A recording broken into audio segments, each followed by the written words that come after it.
Hi there, folks. This is Jeremy Hamm from Hamm-tone Guitars. I have a 1953 Martin D28 here that I recently did another truss rod conversion on. It's kind of fun, sort of like the rat rod, resto rod, incorporating some new, some old. I got some photographs here, and then shortly you're going to see a little bit of video with how the guitar turned out after everything was said and done.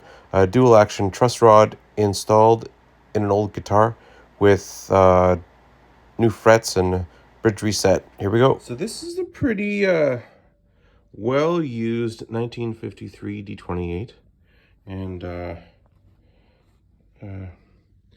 bridge reset, new saddle. And then I reset the neck, refretted it, and I also removed the fingerboard and put a truss rod in. And that's the cool thing, you can't actually see that it has a truss rod.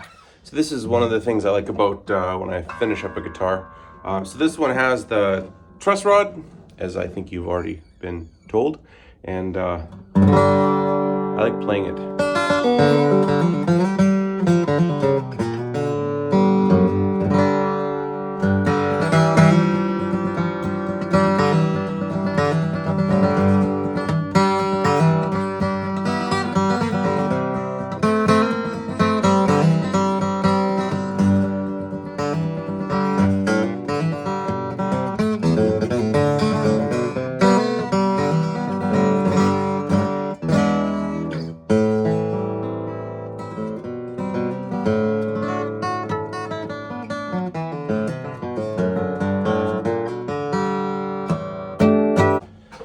Okay, so the truss rod is in, and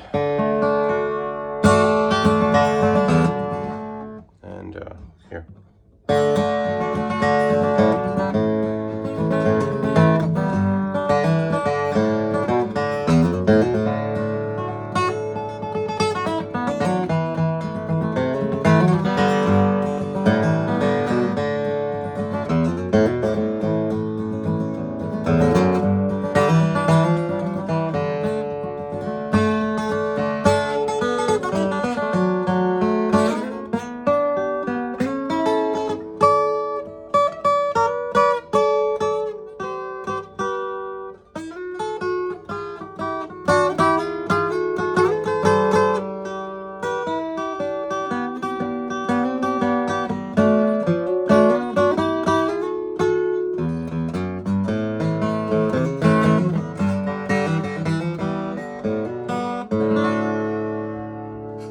Yeah.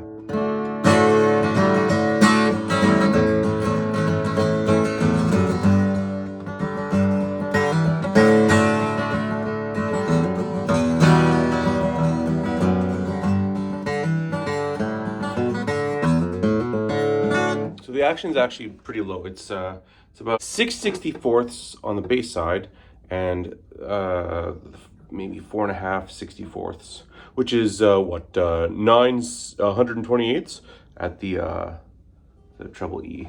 But the action is low, like.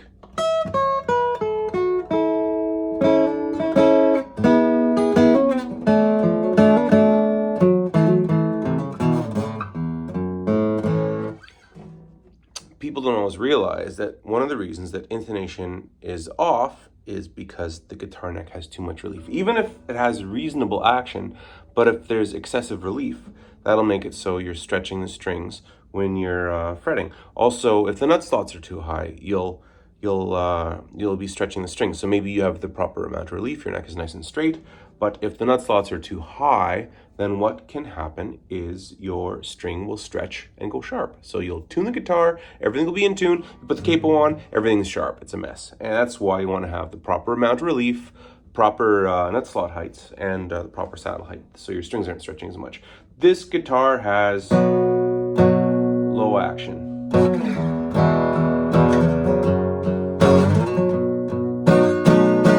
Not bad for a 53 D28 with about 427,000 miles on it, hey?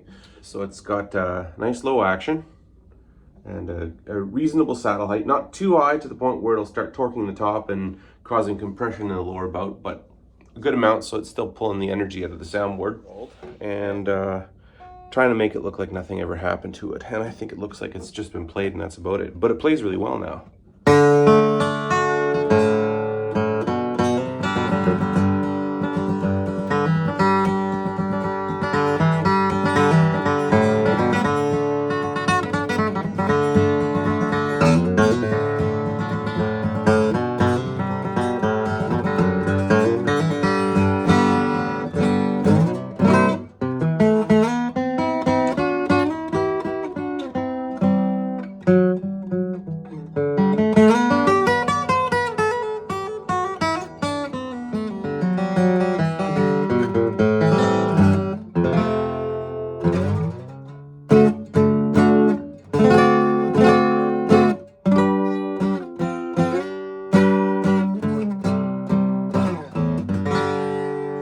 Playing a Martin, you're not going to use bar chords, but just to show you, like,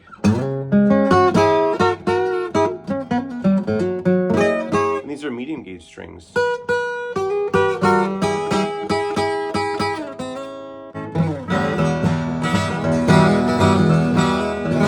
Anyway, just in case you're curious, that's how it sounds. And thank you for watching the Hamm-tone YouTube channel. I might not be fancy, but I am real.